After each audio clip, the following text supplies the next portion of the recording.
Then if I might, I'm going to share my screen and do the verbal description as well. Years ago, my husband brought property that was almost a rectangular piece of land that later both George Bush Tollway and the North Dallas Tollway intersected. And so we own the four corners of Bush and the Tollway. The southeast corner and the southwest corner are not a part of our zoning request. Our zoning request is strictly only the north two corners, northwest and northeast. Those corners are uniquely in Dallas. Adjacent to us on these north corners, first off, we're bordered on the north side by a railroad, and then across the railroad is Plano on the north on both sides, and then Carrollton on the west. So for those of you who can't see, those two properties have obviously the freeway intersection, then the railroad as the northern border, commercial property across from the railroad. There's 7-Eleven or Quick Trip or something, and then there's car dealerships, uses of this nature. On the southeast corner, there's nothing to our east because the railroad cuts right down next to the freeway. On the southwest corner, there's a street and then two different multifamily developments. So that's the area of which we are speaking. Let's see. Now I'm moving over to our presentation on the property. And the property today is zoned MO1. That's office building zoning, and as is the southwest corner, again, of which we're not addressing. The southwest corner is MO1. It's adjacent to multifamily and diagonally adjacent to residential and also office. The southeast corner is currently zoned MU2 for mixed use zoning. The 3 blocks adjacent to that is an apartment development called Gramercy that we developed some years ago, maybe 7 or so years ago. So anyway, this is the property at hand. The first, there are several points I would like to share with everyone. The first one is access. And we have marketed these properties, primarily the Northwest, as office for many years, to no success. We've got schematic drawings and good marketing materials. But the reason why there's no success, I believe, is access. So this visual is, how do you get to the northeast corner? And the answer is there's only one way. If you're driving north, you can exit the tollway, and you have to take a hard right, sharp, fast turn. It's even dangerous. By the time that gets developed, there's going to have to be a light or some other safety precautions. So if you're coming north, you can exit. If you're coming from the east, you have to go all the way down south and come back as if you were going north. If you're coming from the north going south, if you're going south, you have to go all the way back down, I don't remember what the name of the street is, and come back up as if you're going to the north. So everybody, even west, you have to go south and come back up. So the circuitous nature of this is it doesn't work for an office development. Your clients and your customers will never find you. And we've worked with TxDOT to try to solve these things over a 10-year period to no effect. The northwest corner is not as bad. If you're coming south, it's good. You can exit easily. If you're coming north, you have to do a U-turn. It's manageable. East and west, you've still got a problem. You've got to go way past the property, double back and come through a neighborhood, or exit very early before you're anywhere near the property and go through the apartment, the multifamily street. So again, the traffic doesn't work. Now I'm going to jump to another point. This is a really brief comment, but Forward Dallas has done maps around the entire city suggesting the kinds of uses that might be here. And they've left this red zone in the office category, but put the orange zone into a mixed use, and which includes multifamily as a category.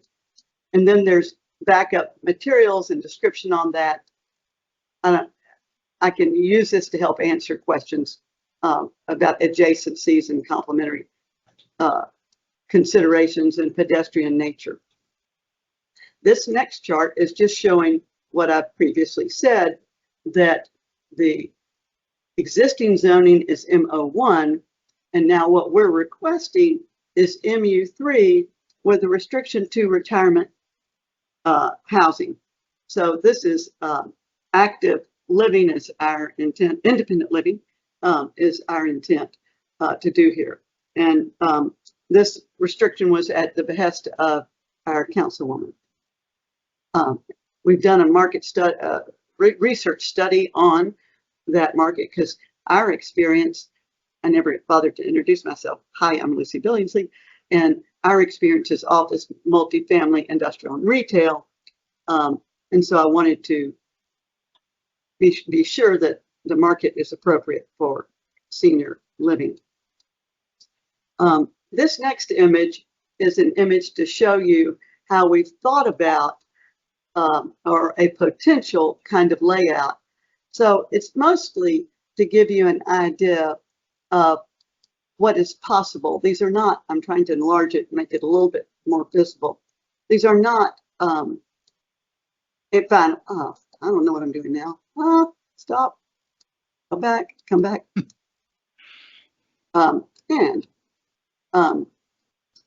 I do not know how to take that shade off of it. Just hit escape and see what happens. Yeah, if you lose me. No, okay, that didn't work. So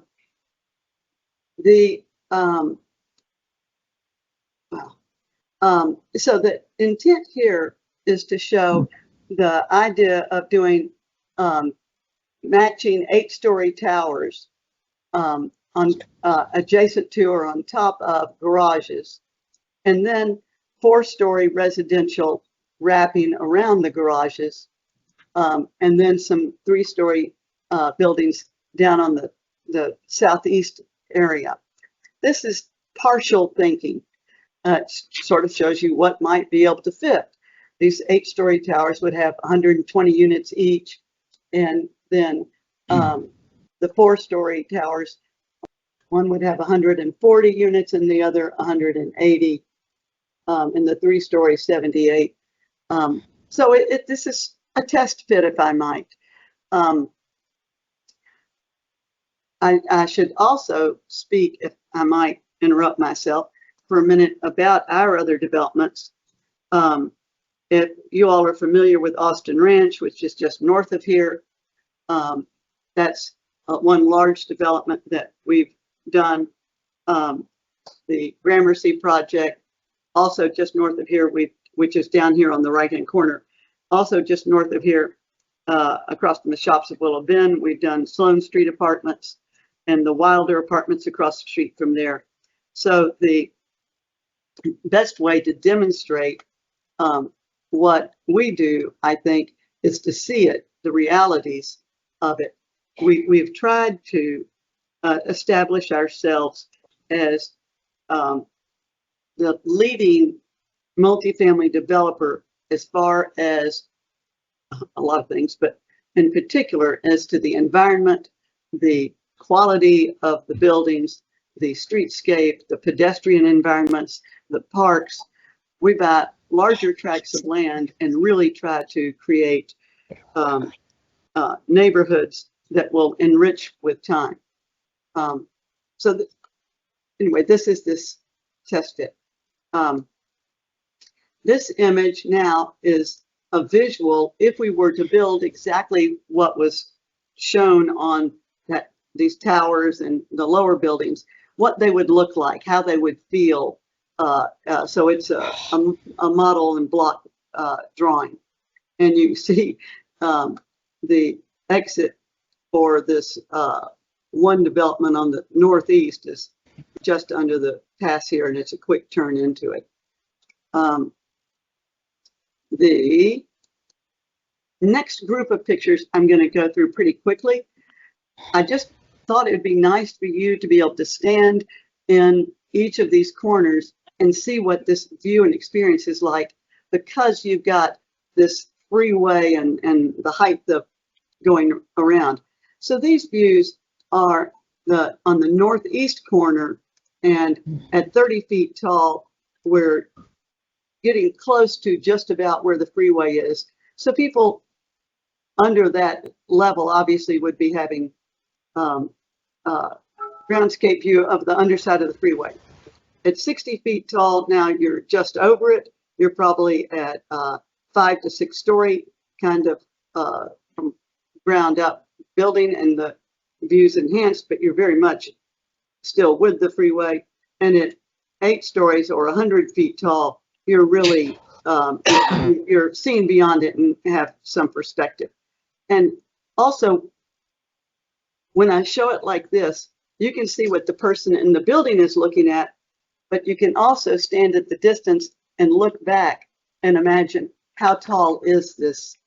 What's the influence of this structure from the different distances looking back?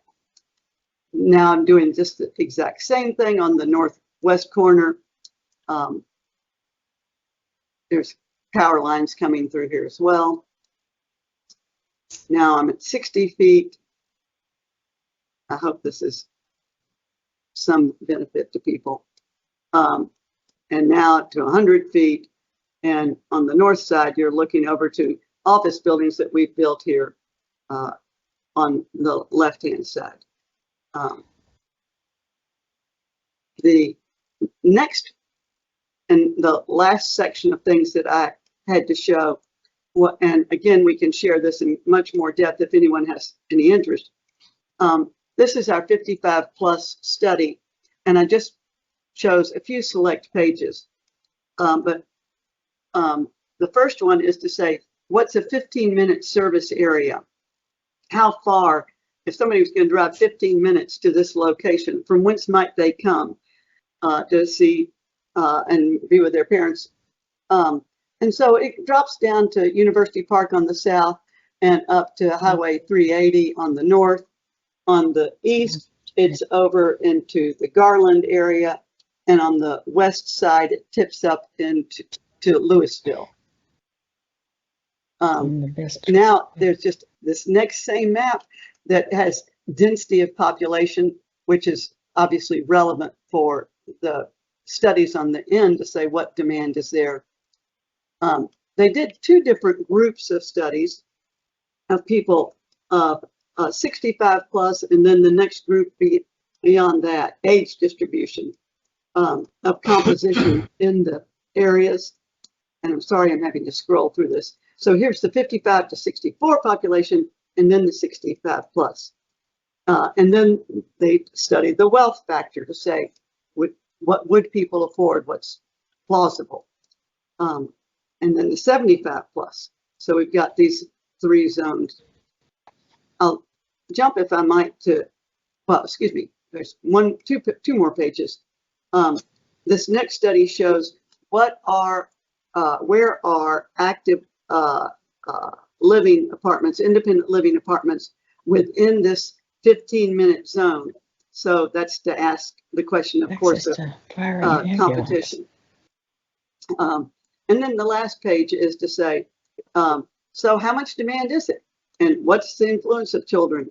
And it comes down to say that today there's an unmet demand of just under 1,500 apartments. And by 2029, there'll be an unmet demand of 3,100 apartments homes needed for this category. So that gave us the confidence to say that there's a marketplace for independent living. that is the conclusion of the comments I wanted to be sharing. And I'd love to open it up for questions and fill in any answers or give visuals that I have not previously stated. I have a few questions. Perfect. I'm the lady that's just on the phone, so I couldn't see anything. I was particularly interested when I saw the location. It is absolutely perfect. I am 68 years old. I'm single, and living in this city has just become completely unaffordable for someone like me. I've always been a renter. But my first question is this just currently a study? So there's no authorization yet or nothing. This is still just like a feasibility study, this planning? This research on the demand was a feasibility study for all of us to get comfortable with the demand. And the proposal, the ask, will be to go to City Council to change the zoning from the office zoning to a mixed use zoning that offers this 55 plus residential rental. Okay. So there's so it wouldn't even be a question as to if they have any idea of what the pricing would be. That would be far in the future, right? That's exactly right. All right. Okay. Thank you, Carol. Maybe the best thing is to raise hands. Is that I never run these things. I just. Well, Carol has her hand raised. I thought Marla had her hand raised, but I don't see it anymore. Yes, this is Carol, and I do have questions. Okay, so I drive those feeder roads all the time, and when I'm coming from the north to the south on next to the toll road, there seems to be a senior construction. There's signs there right at Haverwood. What is that? So at which street? At Haverwood, just north of Haverwood, there's construction going on right now for it says senior living, independent living right now along the toll road right there. And so I don't know the answer. I'll certainly look it up. With the demand of just under 1,500 right now, and these projects coming out, at anywhere from 1 to 300 units at a time, there's plenty of space in the market and for more builders. And one thing I should mention, just for everybody's interest, this is a very different lease-up experience than multifamily. Multifamily, we start marketing 45 days before we open, and people move in. This is a lease-up experience that's much, much slower. People come by once, twice. It's a much more significant decision than a normal multifamily rental. People come by with their children. So the absorption factor takes a long time. It's pretty slow. Well, Lucy, okay, I haven't, and since I drive that feeder all the time when I'm coming back from Costco or whatever, and so that light at Haverwood, and especially around school times and stuff, I mean, the traffic is horrible right there at that light at Haverwood and the toll road on the west side, if you're going south. So my concern is, you add hundreds more people in that area, the traffic's really going to be backed up and terrible. So how do you square that with feeder going along the feeder? I mean, that's not going to be widened because there's too much property. They can't widen it more than 2 lanes. So I'd give you 2 comments, maybe not answers, but comments. The traffic created off of this zoning and this development would be much less than off the current. Office traffic is high intensity at peak time, high in morning and night. multifamily is much more spread out, and the amount of traffic coming to and from office buildings has got a lot more density than in multifamily. In multifamily, we typically park a building at 1.5 cars per unit. And in office, we are like 5 cars per 1,000 square feet. So that's like 200 square feet for a car.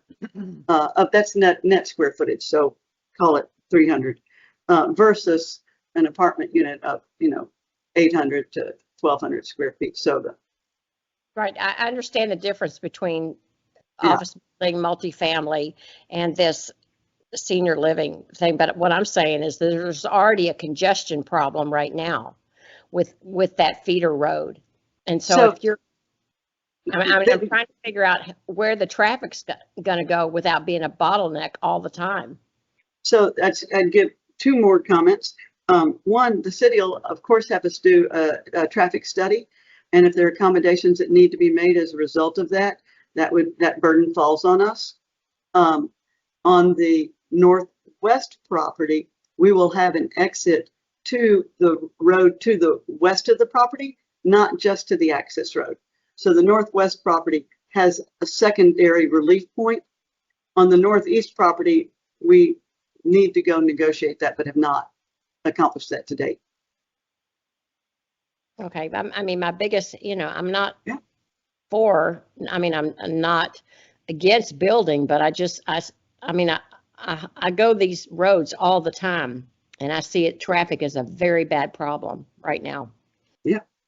Yeah, and as Lucy was saying, for the uses that are allowed there by right today, will generate a lot more traffic.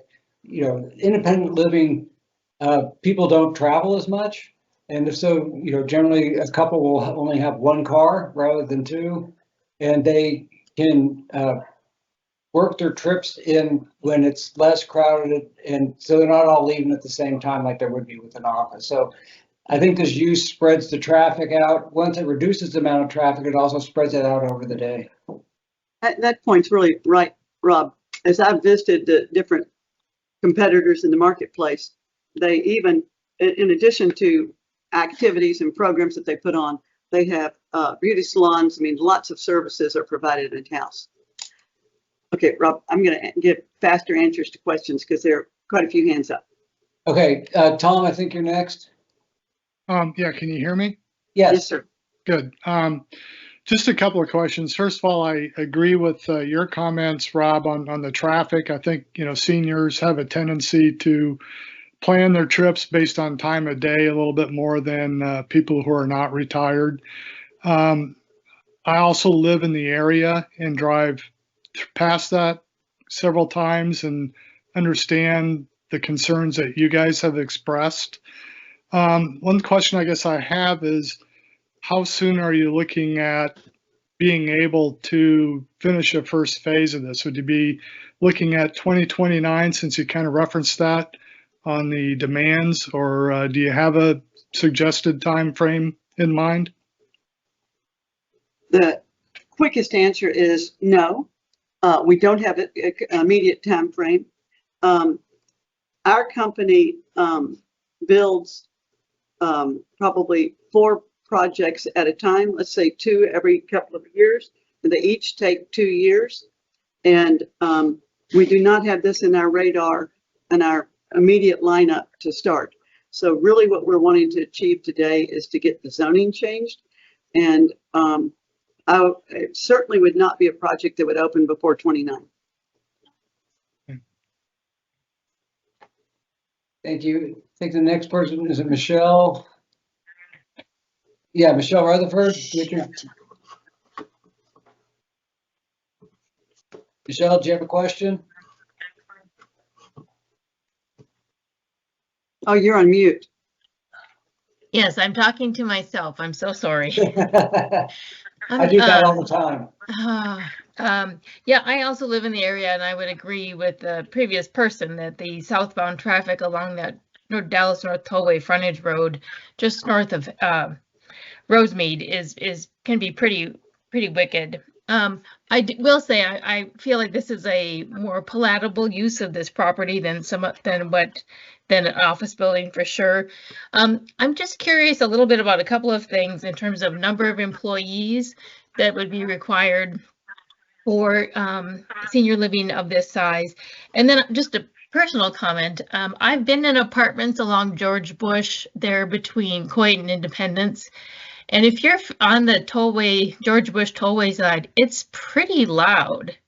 So I'm just mildly curious how you plan to mitigate noise within the units. Very good questions. The noise mitigation is absolutely doing it through window management, double windows, and or whatever additional soundproofing is required on the walls that are freeway facing. And I know on our project at Gramercy, we first off put the garages adjacent to the freeway, and then for any units that were close, did this soundproofing work. And the standards on that are constantly improving. And the other part of your question was? Just the number of employees required to keep right. these facilities running. The answer to that, let's just say that there's 300 units, there are probably 12 to maybe 14 people. Your maintenance staff is the largest group. Let's call that 4. Then you've got manager, leasing agent, events person. And I just made a bigger number because you've got to cover 7 days of the week and everybody's not there at the same time. Sure. So there's no dining facilities for seniors in these. This is completely independent living. No, you could have a dining facility in there. That helps me get up to 12 to 14. But I don't know the answer to that one yet because we haven't gotten that far down the road. But I appreciate you bringing that up because that is a miss on my behalf in my first part of the answer. Terrific. Thank you. Cookie, before we get to you, you have your hand up next. Lucy, Marla had a question about how would this location work for emergency vehicles. Have you spoken to anybody about that yet, or is it too early in the process? That's too early in the process. But again, we would be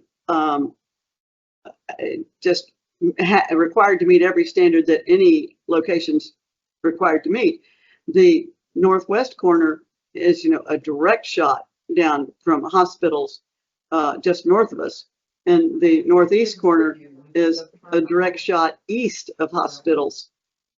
So, we're blessed by a whole lot of medical facilities out here. Yeah, and the fire department's going to make sure you have proper fire lanes and FDC connections and sprinklers and all that as well. Yeah, everything. Okay, Cookie, I think your hand is up next. And you're on mute. Okay, I'm going to pop in and just say hi. Sorry, my plane was delayed. Oh, welcome. Oh, yay. Yay. Hi everybody. Sorry, thank you for getting started without me. Hello, welcome. I'm here to listen, and I will go back and watch the beginning of this meeting that we're recording so that I can hear what everybody has said and hear the beginning presentation. But thanks for joining this meeting. Hey, council member, we'll get you a copy of the presentation so you can share it with constituents or anybody who has any questions. Thank you. Okay, so the next hand up is Sally and Dwayne.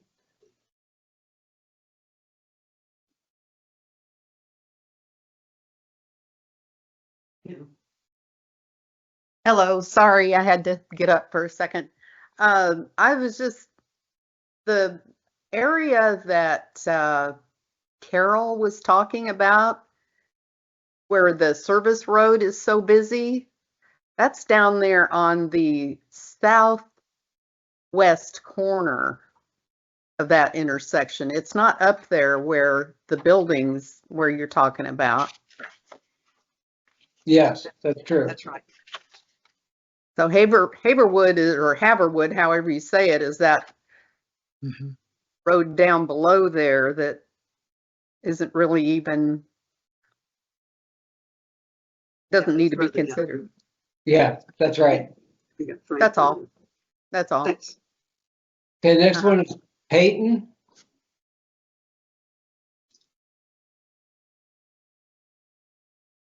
And you're on mute. And you're Hi, still on Peyton. mute. Peyton, can you hear us?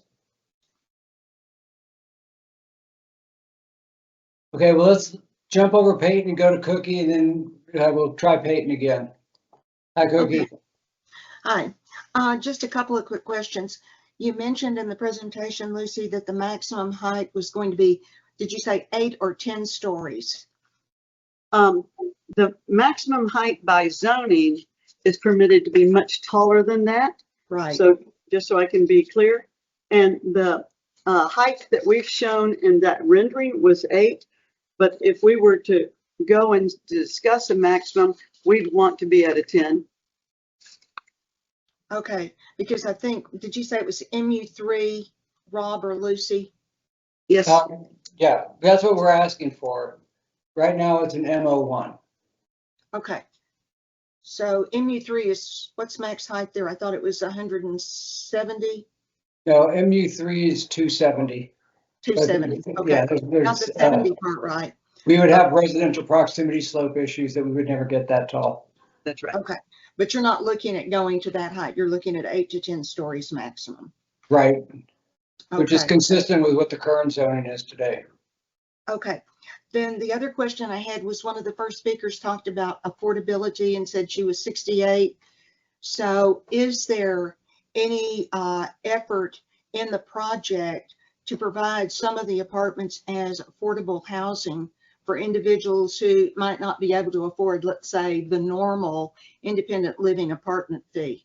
What are you targeting in terms of any affordable housing, Lucy? At this time, we do not have an affordable housing requirement that I'm knowledgeable of. And maybe Councilman, you can tell us if there is something that I'm missing. But No, I mean, you're able to offer it if you want, and Right. the city incentivizes that by providing a density bonus. But as you have pointed out, you would already have the ability to make it more dense than what you're even taking advantage of. So, financially, there's not really an incentive for you to do that. Mm-hmm. so, Cookie, if I might give you a little bit of an answer. It's a real conundrum for us. If we go and build a building like this, and we say we're going to make part of the units affordable, the way we do it, the other people have to subsidize it. And so I'm not saying yes or no, but it's not an easy process. You can't, because new construction is what it is. And so the cost of the units will be what that between construction and financing requires. Then, so I have a difficult time knowing how to answer that in a way that's really savvy. Okay, that's fine. And Okay. if I could Well, come back, what? Okay. Lucy, I think you're more the politician than I am, because I think the simple answer is that no, there's no affordable housing plan for this. I mean, that's my understanding of the project, right? But right. It's not, certainly we don't have it in the plan. I mean, I just sort of maybe seeing why. Cookie, if we're going to go to a maximum height limit, because again, we haven't put that into this. What I would ask is we keep it at the MO1 level, which is 135 feet. That usually on apartments, your multifamily, not high rise, but normal apartments, you're 9 to 10 foot height floor to floor. And going to 135, I think that gives you a little bit more space and capacity to get up to 10 stories with just a little bit more elbow room. So that's the. And I think that'll be important. And tell me if I'm wrong, Lucy, but a lot of people, will be coming in here, they'll be selling their homes and coming into this, and they're gonna wanna expect the same ceiling heights and Yeah, that's finishes and, you know, if they don't want it to look like an apartment, they want to look like a regular home. That's right. So you're gonna have to do the tall ceilings and, you know, nice appliances, nice finishes. Yeah, I agree totally. Okay, hey Peyton, are you still with us?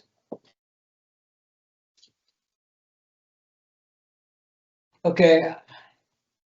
I don't see anybody else with their hand raised. Does anybody have any questions? I know that it's getting to be dinner time and I don't want to keep you here. Council member, do you have any questions or comments? I do. I'm wondering if there's any kind of consensus about how people feel about this project.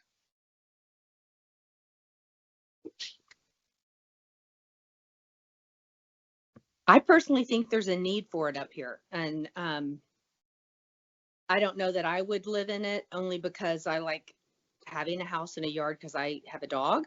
But I know a lot of people that are my age and older that would love something like this. As long as you've got lots of insulation so you don't hear people walking above you and all that. I think it's perfect for the land that she can't develop the way it's intended to be developed today. We got to figure out a way to get to the dog park because we have the most extraordinary dog park just across the highway. And Which we're gonna have I to, think, didn't Lucy Billingsley also help with that? Because those are her apartments right before the dog park, is what I've heard. So maybe there'll be a dog park. Yeah, she built the Yeah, Gramercy. maybe there's a dog park going in these new things. Well, we'll see, right? There's some green space over there. Yeah, at minimum you'd have small dog parks, nothing to compare with North Park Park, but at minimum you have small. Yeah. You know, the public and environment in these is all important. Well, I don't know if you guys have ever been out to Cypress Waters to really see the community that was developed. I mean, this is certainly not Cypress Waters, but you know, what I've appreciated about that whole development, which, I mean, I think, Lucy, you've built the entire thing, haven't you? Yes. Yeah. I mean, from the walking trails and the restaurants, it is just really lovely to walk around that area and enjoy the space. And, you know, I'm hoping, oh, look, she's getting a picture for us. I'm hoping that while this is, again, not anywhere on that scale, it does provide that sense of community for seniors who are looking for that environment. You know, one of the things I talked to Lucy about is that not only do we need senior housing, and I would say it is by far the biggest request I get about housing, even before affordability, it's that I'm looking for senior housing, senior only housing. But I do think there's an additional market of senior owned housing. And I did ask her to look at that. And Senior owned housing. Exactly. And, you know, we do have the townhouses that are going over Genstar and Davenport. And I would not be surprised if a lot of seniors, I'm expecting that a lot of seniors will end up living there. And it's for the same reason, that they don't want to leave this area, but they're looking for something. And, you know, what I know we don't need are just more apartments.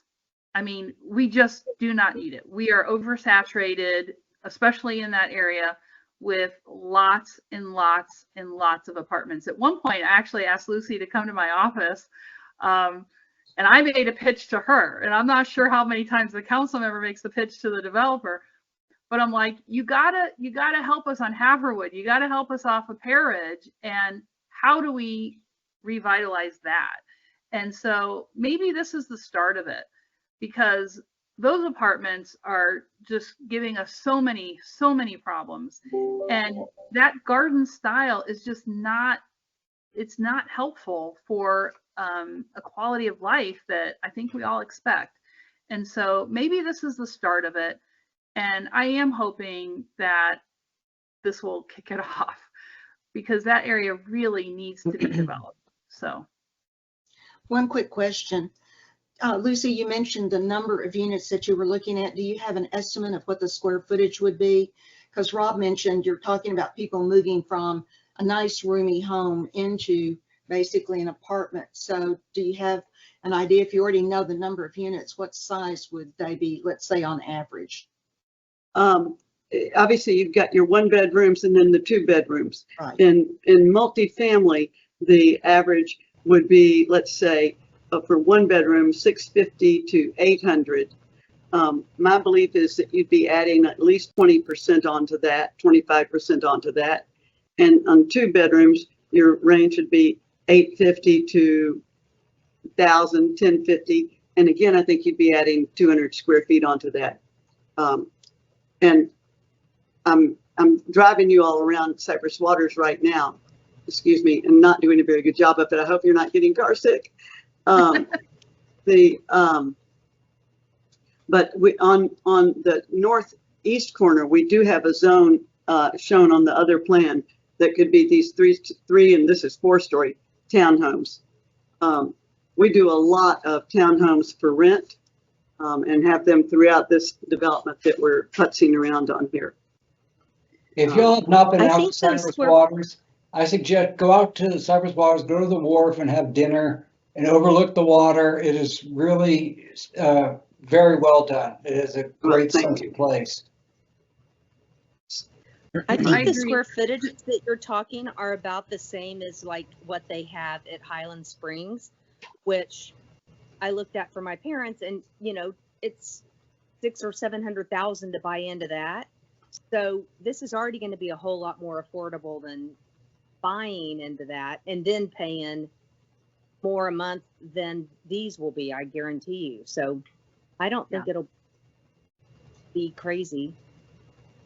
I could be The other wrong, thing but- I'm just going to say that I like about this piece of land for seniors that I don't know if you've already brought up is I like the security aspect of it because it's kind of cordoned off between the railroad and the highways and the service road. Really, the only people who have business being there are the people who live there or servicing the people who live there.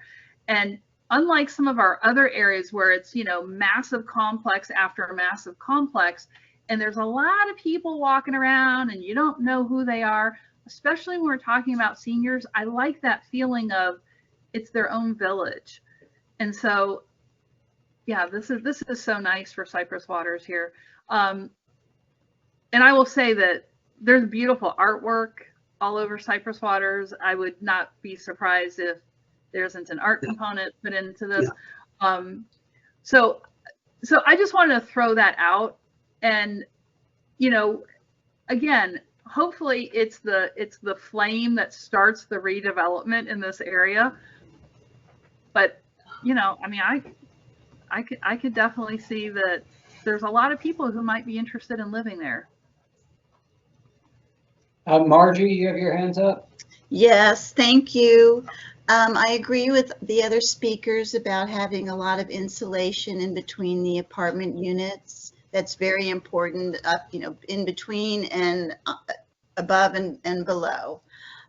Secondly, have you thought about how many bathrooms you're going to be having in these units? It's, you know, yes, they are seniors, but they, like, my mom right now is living in the Overture across from your new development. So we spend a lot of time as a family in her apartment, and fortunately she has 2 bathrooms, which helps out. So that is an important feature to have in these new apartments, I would think. And I was wondering if you guys have thought about that. Thank you. Well, thank you for bringing the point up to raise it in our awareness. What we try to do is, especially in a condition such as this, much more than a small 1 bedroom, is have an independent powder room. Because again, if you're coming out of single family, you want some of the attributes of that. So we haven't gone down in our plans nearly deep enough to give you the real answer to that, but I understand. it's a good point and I appreciate it. Okay, thank you. Great. Well, if y'all think of more questions, let me know. And we're going to post the presentation up on the city website. So if you go to dallas.gov and you click on City Council, you find, all the Photoshop faces of us. And if you click on my Photoshop face, then you'll get to that landing page and you'll be able to watch this.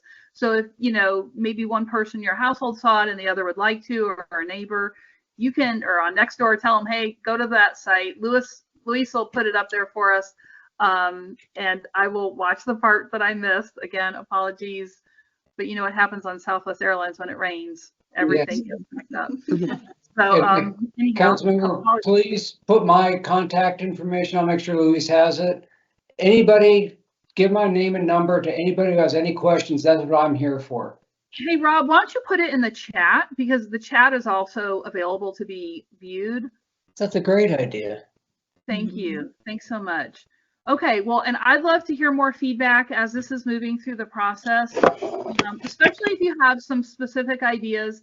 The thing that I've heard that I recognize issues, people who are concerned about how the egress and how that's all going to work, right, for traffic flow. And I will say that the first time I met with Lucy, that was the very first thing she talked about, is she's got a very big problem with how people are getting in and out. And so I think we're still talking to TxDOT, and there might need to be some changes made, but this is happening. Oh, thank you, Lucy. She also put her contact info in. Yep.